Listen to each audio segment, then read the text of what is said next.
Բարելույս սիրելի բարեկամ, երբևէ մտածել եք,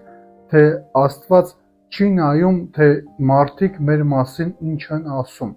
այլ Աստված նայում է, թե ինչն է ապրում մեր սրտում։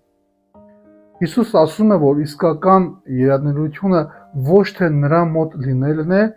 այլ նրա խոսքով ապրելը։ Հիսուսից նշաններ էին ուզում և Հիսուս ասաց, որ իմ խոսքից բացի, խաչից ու հարությունից բացի այլ նշան չեք տեսնելու։ Այո, այսօր մենք էլ լսում ենք Աստծո խոսքը, կարդում ենք, բայց նշանի ակնկալիք ունենք։ Այն ժամանակվա մարդիկ էլ Հիսուսին տեսնում էին, լսում էին Աստծո խոսքը, հրաշքներն էին տեսնում, բայց խոսքը չէր արմատանում նրանց սրտում։